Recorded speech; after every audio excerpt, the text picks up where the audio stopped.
Hello pair student, कैसे हैं आप लोग। उम्मीद करता हूँ सभी स्टूडेंट्स अच्छे होंगे। तो फाइनली स्टूडेंट्स बात करेंगे अपन इस वीडियो में आपके कक्षा 8वीं का जो विषय हिंदी का जो प्रश्न पत्र है, जो बोर्ड द्वारा जारी यहाँ पे आपका नमूना प्रश्न पत्र है, मॉडल क्वेश्चन पेपर है, तो उसका संपूर्ण सॉल्यूशन अपन यहाँ पे कवर करने वाले हैं स्टूडेंट्स। ठीक है, आपको जो है एग्जाम से पहले इस कंप्लीट पेपर को एक बार जरूर देख के जाना है, हर एक प्रश्न को अच्छे से तैयार करके जाना है।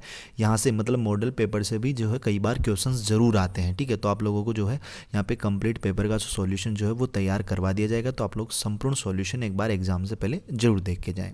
पूर्णांक की बात करें तो 80 अंक का आपका पेपर रहेगा, 2.5 घंटे आपको यहाँ पे एग्जाम में समय मिलेगा। ठीक है, तो देखो यहाँ पे अपन जो है यहाँ पे प्रारंभिक शिक्षा पूर्णता प्रमाण पत्र परीक्षा 2025 है। क्वेश्चनों की बात कर लेते हैं स्टूडेंट्स, देखिएगा पहला प्रश्न क्या है। सबसे पहले अपने वस्तुनिष्ठ प्रश्न आते हैं कि वस्तुनिष्ठ प्रश्न सही विकल्प चुनकर कोष्टक में लिखने होते हैं। वीडियो की क्वालिटी जो है ना स्टूडेंट्स, उसको आप लोग 480 कर लेना ताकि आपको एकदम क्लियर यहाँ पे दिखे। देखो प्रश्न पहला बोल रहा है कि वह हंस पड़ी। ठीक है, वह हंस पड़ा, शहरी ठहरे ने रेखांकित शब्द का अर्थ है। जो शहरी आपको यहाँ पे शब्द दिख रहा है ना, इस रेखांकित शब्द का अपने को यहाँ पे अर्थ बताना है। तो इसका मतलब होता है शहर में रहने वाला। बै वाला जो ऑप्शन है ना स्टूडेंट्स, उसको आप लोग राइट कर लेना और पहले में लिखना बै। क्या लिखोगे? बै लिख लोगे। अगला देखना, प्रश्न 2 है आपका कि बस की यात्रा पाठ के अनुसार बस की स्थिति कैसी थी। तो कैसी थी स्टूडेंट्स बस की स्थिति? जो बस की यात्रा जो पाठ आपने पढ़ा है उसमें बस की स्थिति कैसी थी? वह बहुत पुरानी थी। ए वाला ऑप्शन आप लोग इसमें लिख लेना। ठीक है, ए वाला ऑप्शन आपका इसमें राइट हो जाएगा। अगला प्रश्न देखना स्टूडेंट्स, प्रश्न 3 है कि यह सबसे कठिन समय नहीं है, कवि ने ऐसा क्यों कहा। तो कवि ने ऐसा क्यों कहा था? तो इसका आंसर आप लोग सही लिखना है यहाँ पे कि अभी लोगों में आशा व विश्वास बचा है, इसलिए कवि ने ऐसा कहा था। तो सही वाला ऑप्शन आप लोग इसमें राइट कीना। और प्रश्न 4 है यहाँ पे कि शीस पगा ने जगह तन में प्रभु जाने को अही। ठीक है, बसे के ही ग्रामा रेखांकित शब्द का अर्थ है, यानी तन जो है ना, इस रेखांकित शब्द का अर्थ क्या होता है? तन मतलब होता है शरीर। तो सह वाला ऑप्शन आप लोग इसमें राइट कर लेना स्टूडेंट्स। तो इसमें आपका सह वाला स्टूडेंट्स राइट हो जाएगा। और अगला देखना, 5वां प्रश्न है कि इक प्रत्यय से बना शब्द है। तो इक प्रत्यय से बना कौन सा शब्द होता है? तो वो हो जाएगा, देखो एक प्रत्यय लगाने से कौन सा शब्द बनेगा यहाँ पे? तो वो हो जाएगा यहाँ पे आपका सामाजिक। समाज प्लस एक सामाजिक होता है। तो बै वाला ऑप्शन आप लोग इसमें राइट कर लो। अभी भी एक रेलगाड़ी जाती है वाक्य में रेखांकित शब्द का बहुवचन है। तो रेलगाड़ी का बहुवचन क्या हो जाएगा? रेलगाड़ियाँ। तो सह वाला ऑप्शन आप लोग इसमें राइट कर लो, सह हो जाएगा। ठीक है, जहाँ पहिया है पाठ के अनुसार हवाई जहाज उड़ाने जैसी उपलब्धि है, तो इसका आंसर क्या हो जाएगा स्टूडेंट्स? तो इसका आंसर हो जाएगा यहाँ पे आपका सह वाला ऑप्शन, साइकिल चलाना। तो सह वाला ऑप्शन आप लोग इसमें राइट कर लो। 8वां प्रश्न की सूर चिर जीवो दो भैया कथन द्वारा सूरदास किस जोड़ी की बात कर रहे हैं? तो किस जोड़ी की बात कर रहे हैं स्टूडेंट्स सूरदास जी? तो यहाँ पे आप लोग लिख लो इसमें कौन सी जोड़ी? कृष्ण बलराम की। द वाला ऑप्शन आप लोग इसमें राइट कर लो। ठीक है, द हो जाएगा। अब अपन आगे के क्वेश्चनों की बात कर लेते हैं। देखिएगा अपने अति लघु उत्तरात्मक प्रश्न है। प्रश्न मैं फिर से बता देता हूँ, एग्जाम से पहले एक बार जरूर पढ़ के जाना सभी प्रश्नों को। ठीक है, ऐसा बिल्कुल भी नहीं सोचना आपको कि भैया ये प्रश्न आएंगे या फिर नहीं आएंगे, ऐसा बिल्कुल भी नहीं सोचना है। देखो बोर्ड जो मॉडल पेपर जारी करता है तो उसमें से मतलब अधिक बार, ठीक है, हमेशा जो है 1 या 2 क्वेश्चन तो आपको जरूर देखने को मिलेंगे। वो बड़े क्वेश्चन भी हो सकते हैं, छोटे भी हो सकते हैं, कोई से भी हो सकते हैं। तो आपको सभी प्रश्नों को पढ़ के जाना है। और आप लोग कमेंट में बता देना कि आपको ऑल सब्जेक्ट्स के सॉल्यूशन चाहिए क्या। ठीक है, तो आपको सभी विषयों के सॉल्यूशंस तैयार करवा दी जाएंगे। देखो अति लघु उत्तरात्मक प्रश्न है 9 से 14 तक। प्रश्न 9वां है कि पानी की बूंद पेड़ों द्वारा कैसे पकड़ी गई। तो देखिएगा पेरेंट्स, इस प्रश्न का आंसर क्या लिखोगे आप लोग? तो प्रश्न 9 का उत्तर लिख लो यहाँ पे कि पेड़ों की टहनियाँ, पत्तियाँ और जड़ें पानी की बूंदों को पकड़कर अवशोषित करती हैं, जो धीरे धीरे मिट्टी, ठीक है, जो धीरे धीरे मिट्टी और जड़ों तक पहुंचता है। ये इस प्रश्न का उत्तर हो जाएगा। तो आप लिख लीजिए। अगला प्रश्न देखते हैं अपन, प्रश्न क्रमांक कौन सा? अपना 10वां प्रश्न। क्या बोल रहा है कि आकाश को लेकर क्या मैं चाटूंगा? बाज और सांप पाठ के अनुसार सांप ने ऐसा क्यों कहा? तो देखो इस प्रश्न का आंसर कैसे लिखोगे कि सांप ने यह वाक्य अपनी सीमाओं को स्वीकारते हुए कहा क्योंकि वह बाज की तरह आकाश में उड़ने और स्वतंत्रता पाने में असमर्थ था। ठीक है, तो यह आप लोग इसमें लिख लीजिए प्रश्न क्रमांक 10 का उत्तर। अगला प्रश्न देख देते हैं स्टूडेंट्स, देखिएगा देखो 11वां प्रश्न क्या है, और इसकी कंप्लीट पीडीएफ जो है ना वो भी आपको मैं प्रोवाइड करवा दूंगा। देखो अभी जो है ना मतलब 3 से 4 दिनों में अपना एक ऐप लॉन्च होने वाला है प्यारे फ्रेंड, जो अपना चैनल का नाम है ना Y2 पॉइंट, इसी चैनल के नाम से अपना एक एप्लीकेशन लॉन्च होगा, ठीक है, जो आपको गूगल प्ले स्टोर यानी प्ले स्टोर पर मिलेगा। तो आप लोग सर्च करना, जब भी आएगा तो मैं उसका इन्फॉर्म कर दूंगा वीडियो के माध्यम से, ठीक है। तो आप लोग चैनल को सब्सक्राइब करके रखना, ठीक है, चैनल को जरूर सब्सक्राइब करना। उस ऐप में जो है आपको देखो मोस्ट टाइम पे क्वेश्चन आपके जितने भी हैं जो एग्जाम में आते हैं डेफिनेटली, ठीक है, वो मिलेंगे, ठीक है। साथ में इसकी कंप्लीट सॉल्यूशंस की पीडीएफ भी मिलेगी और भी वीडियोस लेक्चर भी आपको उसमें मिलेंगे, ठीक है। तो आप लोग जरूर जैसे ही ऐप लॉन्च होगा तो उसे जरूर डाउनलोड कीजिएगा। देखो 11वां प्रश्न है कि दिन प्रति हानि होती गोरस की, सूरदास के पद पाठ के अनुसार गोपी ने यशोदा से ऐसा क्यों कहा। तो स्टूडेंट्स इस प्रश्न का आंसर लिखो। देखो 11वें प्रश्न का आंसर कि गोपी ने यशोदा से दिन प्रति हानि होती गोरस की यह बात कही थी क्योंकि वह कृष्ण की शरारतों के बारे में बता रही थी। तो ये आप लोग 11वें का उत्तर लिख लो। अगला प्रश्न देखना स्टूडेंट्स कि भगवान के डाकिए पाठ के अनुसार पक्षी और बादल एक दूसरे से दूसरे देश क्यों जाते हैं, ठीक है। तो देखो इस प्रश्न का उत्तर क्या लिखोगे 12वें का कि पक्षी और बादल एक देश से दूसरे देश जाते हैं क्योंकि वे भगवान का संदेश ले जाते हैं। ये संदेश भेदभाव न करने, प्रेम, सद्भाव और एकता का होता है, ठीक है। तो ये आप लोगों को इसमें लिखने है। अगला क्वेश्चन भी देख लेते हैं अपन। देखो 13 नंबर का क्वेश्चन है अपना कि सु उपसर्ग लगाकर 2 शब्द बनाइए। क्या बनाने हैं पेरेंट अपने को, सु उपसर्ग लगाकर यहाँ पे 2 शब्द बनाने हैं। तो देखो मैं यहीं लिख देता हूँ, ठीक है। पहला तो आप लिख लीजिए यहाँ पे सुंदर, ठीक है। कैसे लिखोगे, सु, ठीक है, आधा न, फिर द, फिर रे, एक तो सुंदर हो जाएगा, ठीक है। एक आप लिख लीजिए यहाँ पे सुगंध भी आप लिख सकते हो, सुगंध, ठीक है, ये भी आपका इसका हो जाएगा आंसर। तो ये 2 शब्द आप लिख लो। प्रश्न 14 है कि सच का विलोम शब्द झूठ होता है, मतलब सच का विलोम शब्द क्या होता है, झूठ। इसी प्रकार निम्नलिखित शब्दों के विलोम शब्द लिखिए। जैसे उजाला है तो उजाले का हो जाएगा आपका अंधेरा, ठीक है। उजाले का विलोम शब्द क्या हो जाएगा स्टूडेंट से, अंधेरा, तो अंधेरा इसमें लिख लीजिए। और देखो नरम, तो नरम का हो जाएगा आपका कठोर, ठीक है, क्या हो जाएगा, कठोर हो जाएगा। तो ये आप लोगों का इसका आंसर हो जाएगा। अगला देखना लघुत्तरात्मक प्रश्न है 15 से 22 तक। 15वां प्रश्न बोल रहा है कि बस की यात्रा पाठ के अनुसार बताइए कि जो व्यक्ति यात्रियों को बस तक छोड़ने आए हैं वे बस को आश्चर्य से क्यों देख रहे थे। तो 15वें प्रश्न का आंसर देखते हैं अपन, देखिएगा यहाँ पे। तो ये हो जाएगा 15 प्रश्न का उत्तर है कि बस की यात्रा पाठ में यात्रियों को बस तक छोड़ने आए लोग बस को उसकी जर्जर हालत देखकर आश्चर्य से की देख रहे थे, ठीक है, आश्चर्य से देख रहे थे। इस पाठ में बस की हालत इतनी खराब थी कि लोग उसे डाकिन की तरह मानते थे। कैसे मानते थे, डाकिन की तरह। अगला प्रश्न देखना स्टूडेंट्स, अपन अगला प्रश्न देख लेते हैं 16वां प्रश्न कि ईमानदारी को मूर्खता का पर्याय समझा जाने लगा है, क्या निराश हुआ जाए। पाठ के आधार पर इस कथन के पक्ष में तर्क दीजिए।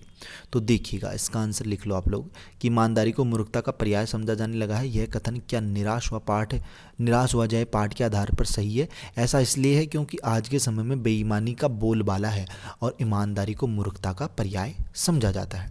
तो ये आप लोग इस प्रश्न क्रमांक 16 जो है ना उसका उत्तर लिख लो। अगला प्रश्न देखते हैं स्टूडेंट्स अपन। देखो अगला प्रश्न है प्रश्न क्रमांक 17वां कि सप्रसंग व्याख्या कीजिए। हम भिखमंगों की दुनिया में स्वच्छंद लुटाकर प्यार चले, हम एक निशानी सी उर पर ले असफलता का भार चले। तो इसकी अपने को व्याख्या करनी है सप्रसंग, मतलब पहले अपने को प्रसंग लिखनी है फिर अपने को यहाँ पे व्याख्या लिखनी है। तो देखिएगा पहले प्रसंग कैसे लिखोगे आप लोग। तो सबसे पहले प्रसंग लिखो स्टूडेंट्स, प्रश्न क्रमांक 17वां जो है ना उसका उत्तर लिखो। प्रसंग में क्या लिखोगे कि प्रस्तुत पंक्तियां हमारी हिंदी की पाठ्यपुस्तक वसंत ऋतु में संकलित कविता दीवानों की हस्ती से ली गई है। इसके कवि भगवती चरण वर्मा है। इस काव्यांश में कवि प्यार की दौलत से हीन संसार को भिखारी कहते हैं और फक्कड़ होते हुए भी वे संसार पर अपना प्यार लुटाते हैं। अब इसकी व्याख्या लिख लीजिए आप लोग। व्याख्या में क्या लिखोगे कि कवि इन पंक्तियों में कह रहे हैं कि यह जो दुनिया है, दुनिया के लोग भिखारियों की तरह कुछ ना कुछ मांग करते रहते हैं। भिखारी की आदत मांगना होती है। इस दुनिया के लोगों को उन्होंने भिखमंगे कहा है।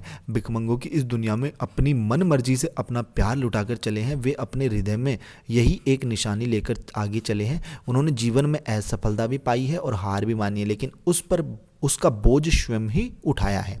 तो ये आप लोग इसमें लिख लो स्टूडेंट्स। अगला प्रश्न देख लेते हैं अपन, देखिएगा जल्दी से। 18वां प्रश्न है कि निम्नलिखित मुहावरों का अर्थ बताकर वाक्यों में प्रयोग कीजिए। देखिए, पहला है दुम दबाकर भागना, दूसरा है चारों खाने चित्त होना। ठीक है, एक गाना भी है ना, चारों खाने चित्त कर देगी। ठीक है, इस तरीके से अगर आपने देखा तो देखिएगा। मुहावरे देख लेते हैं। पहला मुहावरा है दुम दबाकर भागना। मुहावरे का अर्थ है डर कर भाग जाना, और इसका वाक्य में प्रयोग हो जाएगा कि पुलिस के आते ही चोर वहाँ से दुम दबाकर भाग गए। दूसरा मुहावरा था आपका चारों खाने चित्त होना। मुहावरे का हिंदी अर्थ है बुरी तरह हारना होता है, और इसका वाक्य में प्रयोग कि गामा पहलवान ने अखाड़े में कई पहलवानों को चारों खाने चित्त किया है। तो ये आप लोग इसका उत्तर लिख लो 18वें प्रश्न का। 19वां प्रश्न देखते हैं स्टूडेंट्स। 19वां प्रश्न क्या है कि वाहन चलाते समय आप कौन कौन सी सावधानियां रखेंगे? कोई 4 सावधानियां लिखो। क्या लिखो? कोई 4 सावधानियां लिखो। तो देखो स्टूडेंट्स, क्या लिखोगे आप लोग इसमें? तो इसमें लिख लीजिए। देखो, पहली सावधानी कि मोबाइल का इस्तेमाल, यानी कार चलाते समय मोबाइल फ़ोन का उपयोग बिल्कुल भी नहीं करना चाहिए। स्पीड को लिमिट का पालन करना चाहिए, स्पीड लिमिट का पालन करना चाहिए। ठीक है, शराब या किसी अन्य नशे के प्रभाव में गाड़ी नहीं चलानी चाहिए। थकान या नींद महसूस होने पर गाड़ी नहीं चलानी चाहिए, और हमेशा सीट बेल्ट पहनना चाहिए। अगर आप 2 पहिया वाहन है तो किसका? हेलमेट का उपयोग करना चाहिए। तो आप लोग लिख सकते हो। ठीक है, तो ये 19वां प्रश्न का आंसर है। अगला प्रश्न देख लेते हैं स्टूडेंट्स। यहाँ पे देखिए 20वां प्रश्न है अपना। क्या है 20वां प्रश्न? कि स्वस्थ रहने के लिए भोजन की कौन कौन सी आदतों को आप अपने जीवन में अपनाना चाहेंगे? ठीक है, तो देखिएगा, कोई 4 लिखनी है। तो इसमें उत्तर में लिखो आप लोग। क्या लिखोगे? कि भोजन में हमेशा सब्जियां शामिल करना चाहिए। नाश्ते के रूप में ताज़े फल और कच्ची सब्जियां खाना चाहिए। मौसमी ताज़े फल व सब्जियां खाना चाहिए, और विभिन्न प्रकार के फल व सब्जियां। ठीक है, इस तरीके से आप लोग लिख लीजिए। ठीक है, हर वाक्य में सब्जियां सब्जियां हो गया। तो आप लोग इस तरीके से लिख सकते हो कि आहार संतुलित होना चाहिए। ठीक है, ठीक है, उसमें मतलब कार्बोहाइड्रेट, प्रोटीन वगैरह ये प्रचुर मात्रा में होने चाहिए। 21वां प्रश्न देखना। 21वां प्रश्न क्या है आपका? देखो, इसमें क्या करना है अपने को? खालिस्तान जो है ना, रिक्त स्थान, उसकी पूर्ति करनी है। कि नीचे दिए गए कोष्टक में से उचित शब्द का चयन कर रिक्त स्थान की पूर्ति कीजिए। पहला, जाति ने पूछो साधकी। ठीक है, ये एक श्लोक है ना, उससे जाति ने पूछो साधकी, पूछ लीजिए ज्ञान। तो इसमें आ जाएगा दूसरे में ज्ञान है। ठीक है, और यहाँ पे है अगला है माला। ठीक है, इसमें आएगा आपका माला। ठीक है, कि माला तो कर में फिरे, जीबी फिरे मुख माही। ठीक है, मुख इसमें लिख लो मुख माही। और जग में, ठीक है, जग में बैरी कोई नहीं। ठीक है, इसमें बैरी लिखो, बैरी कोई नहीं जो मन शीतल हो। इसमें आ जाएगा आपका शीतल। ठीक है, इस तरीके से। तो ये स्टूडेंट्स आप लोग खालिस्तान यहाँ पे भर लीजिए। अगला देखना 22वां प्रश्न है आपका कि निम्नलिखित शब्दों को उनके हिंदी अर्थ से मिलान करना है। तो देखो, इसमें जैसे पगा, पग का मतलब होता है आपका शीश पगा, यानी शीश पर पगा नहीं थी। मतलब आपका क्या हो जाएगा इसका मतलब? इसका मतलब हो जाएगा आपका पगा मतलब पगड़ी से। ठीक है, इस तरीके से पगड़ी हो जाएगा। ठीक है, पगड़ी। जगह, ठीक है, जगह मतलब क्या होता है? दुपट्टी मतलब क्या होता है? ठीक है, दुपट्टी।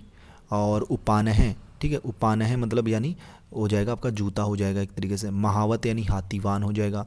अभिरामा, ठीक है, अभिरामा क्या है यहाँ पे? ठीक है, तो इनके मैं कंफ्यूज हूँ यहाँ पे थोड़ा सा, तो इसको आपको कमेंट बॉक्स में बता दिया जाएगा। बाकी आप खुद से भी कर लेना। और जो स्टूडेंट्स इस क्वेश्चन का राइट आंसर देगा ना कि भैया पहले में तो ये आएगा, दूसरे में ये आएगा, तीसरे में ये, तो उसका कमेंट मैं पिन कर दूंगा जो राइट आंसर देगा उसी का। ठीक है, अगर जो स्टूडेंट्स राइट आंसर देगा ना इस सभी का मिलान वाले का, तो उसका मैं कमेंट पिन कर दूंगा। बाकी मैं आपको बता दूंगा। ठीक है, तो गलत नहीं होना चाहिए, इसलिए अपन थोड़े से कन्फ्यूज हैं, तो अपन इसका आंसर देख लेंगे। देखो, निबंधात्मक प्रश्नों की बात कर लेते हैं स्टूडेंट्स। 23 से 25 तक निबंधात्मक प्रश्न होते हैं अपने। देखो, निम्नलिखित गद्यांश को पढ़कर नीचे दिए गए प्रश्नों के उत्तर दीजिए। ठीक है, देखो इसमें पढ़ लो आप लोग, इस गद्यांश को यहाँ पे पढ़ लो कि बदलू मनिहार था, चूड़ियाँ बनाना उसका पैतृक पेशा था। इस तरीके से आप लोग इसको पढ़ सकते हो। अपन क्वेश्चन देखते हैं। देखो, बदलू कौन था? तो पहली लाइन ही है यहाँ पे, कै वाले का उत्तर यहाँ से करना, यहाँ से लेकर यहाँ तक, कि बदलू जो है वो क्या था स्टूडेंट्स? मनिहार था। यहाँ तक ये वाली लाइन हो जाएगी। बस इतना ही पूछा इसने। बदलू का पैतृक पेशा क्या था? तो यहाँ पे लिखो, यहाँ से अगली लाइन ही, तो यहाँ से लिखना चूड़ियाँ बनाना उसका पैतृक पेशा था। तो ये आप लोग इसमें लिख लो ख वाली का उत्तर। ठीक है, और तीसरा दिन आसपास के लोग बदलू से क्या ले जाते थे? तो देखो यहाँ से लिखो कि आसपास के लोग, गांव के लोग भी उससे चूड़ियाँ ले जाते थे। क्या ले जाते थे स्टूडेंट्स? चूड़ियाँ। तो ये गए वाले का उत्तर हो जाएगा। ठीक है, और अगला देखना कि वस्तु विनिमय क्या है? तो वस्तु विनिमय का मतलब क्या होता है? देखो, लास्ट में पढ़ना कि उसका अभी तक वस्तु विनिमय का तरीका था, लोग अनाज के बदले चूड़ियाँ ले जाते थे। मतलब अनाज के बदले क्या ले जाते थे? चूड़ियाँ। चूड़ियों के बदले पैसे नहीं देते थे उसे, मतलब जो लोग उससे चूड़ियाँ ले जाते थे तो उसे पैसे नहीं देते थे। क्या देते थे? अनाज देते थे। मतलब वस्तु के बदले क्या देते थे? वो वस्तु ही देते थे। तो यहाँ पे वस्तु विनिमय लिखो आप लोग, वस्तु। ठीक है, वस्तु के, ठीक है, वस्तु के बदले, ठीक है, वस्तु के बदले वस्तु देना। ठीक है, वस्तु देना। ठीक है। वस्तु के बदले क्या देना, वस्तु देना। मतलब मैंने अगर मान लीजिए आपसे कुछ सामान खरीदा तो मैं उसके बदले में आपको मैं कुछ और सामान दूंगा, ठीक है। वस्तु के बदले क्या देना, वस्तु देना ही क्या होता है, वस्तु विनिमय।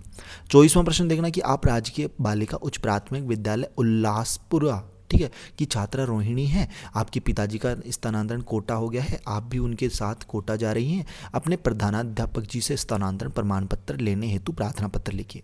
तो स्टूडेंट्स देखिएगा इस प्रश्न का आंसर यहाँ पे लिख लो।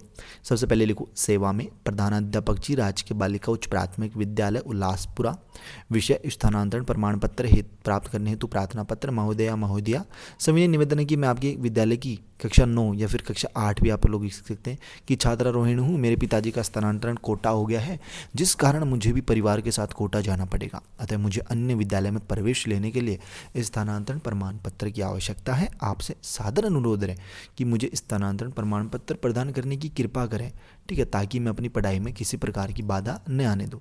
आपकी अति कृपा होगी, धन्यवाद। भवदिया रोहिणी, कक्षा 8 भी लिख सकते हो, 9 भी, दिनांक लगा देना जिस दिन आपकी एग्जाम हो या फिर जो भी आप अपनी मर्जी के अनुसार लगा देना, ठीक है। अगला प्रश्न देख लेते हैं, लास्ट एंड फाइनल क्वेश्चन है। निम्नलिखित में से किसी एक विषय पर निबंध लिखिए। अब ध्यान देना स्टूडेंट्स, 4 निबंध है। मोबाइल की उपयोगिता, पर्यावरण संरक्षण, गैर रक्षाबंधन और गैर शिक्षा का महत्व। चारों निबंध पढ़ के जाना, ठीक है, चारों निबंध पढ़ के जाना। ये नहीं कि आपने बस ओनली एक निबंध याद करके गए हो, चारों निबंध याद करने जाना। मैं 100% यहाँ पे गारंटी आपको दे देता हूँ, ठीक है, 100% गारंटी है कि इन्हीं 4 में से आपका एक निबंध जरूर आएगा। इन 4 निबंधों में से आपका एक निबंध जरूर आएगा, ये 100% श्योर है यहाँ पे, ठीक है। तो इस प्रश्न को रट लेना, 8 नंबर का प्रश्न है, ठीक है, याद रखना 8 नंबर का प्रश्न है। तो अपन इस वीडियो में अपन मोबाइल की उपयोगिता जो है ना उस पर आंसर देख लेते हैं। देखिएगा, अगर आप लोग कमेंट करोगे ना तो मैं अन्य वीडियो में चारों निबंध के आंसर बता दूंगा। देखो, सबसे पहले प्रस्तावना लिखनी होती है, तो प्रस्तावना में आप लिख सकते हो कि आज के समय में मोबाइल फ़ोन हर व्यक्ति की ज़रूरत बन गया है। यह एक ऐसा उपकरण है जो जीवन को सरल और तेज बनाता है। मोबाइल का सही उपयोग हमारे लिए बहुत फ़ायदेमंद हो सकता है। मोबाइल फ़ोन का सबसे बड़ा लाभ यह है कि इसके जरिए हम किसी से भी तुरंत संपर्क कर सकते हैं, चाहे कोई व्यक्ति हमारे घर के आसपास हो या फिर दूर देश में। मोबाइल के माध्यम से बातचीत करना आसान हो गया। शिक्षा में सहायता, कि मोबाइल फ़ोन पढ़ाई के क्षेत्र में भी बहुत उपयोगी है। इससे हम ऑनलाइन पढ़ाई कर सकते हैं, किताबें पढ़ सकते हैं, ठीक है, और यहाँ पे नई नई जानकारी हासिल कर सकते हैं। यह छात्रों के लिए एक मददगार उपकरण है। मनोरंजन का साधन, कि मोबाइल फ़ोन पर गाने सुनना, वीडियो देखना और गेम खेलना आसान हो गया है। यह मनोरंजन का एक अच्छा साधन है जिससे खाली समय का उपयोग किया जा सकता है। सूचना और ज्ञान, कि मोबाइल फ़ोन के जरिए इंटरनेट का उपयोग करके दुनिया भर की जानकारी पाई जा सकती है। यह समाचार, मौसम और अन्य उपयोगी जानकारियाँ देता है। फिर सावधानियाँ लिख लो कि मोबाइल फ़ोन का अधिक उपयोग करने से सेहत को नुकसान हो सकता है, खासकर बच्चों और युवाओं को इसका सीमित उपयोग करना चाहिए। यह ध्यान रखना चाहिए कि मोबाइल का उपयोग केवल काम के लिए और सही समय पर हो। लास्ट में उपसंहार लिख लो कि मोबाइल फ़ोन आज की दुनिया का एक अनमोल तोहफा है।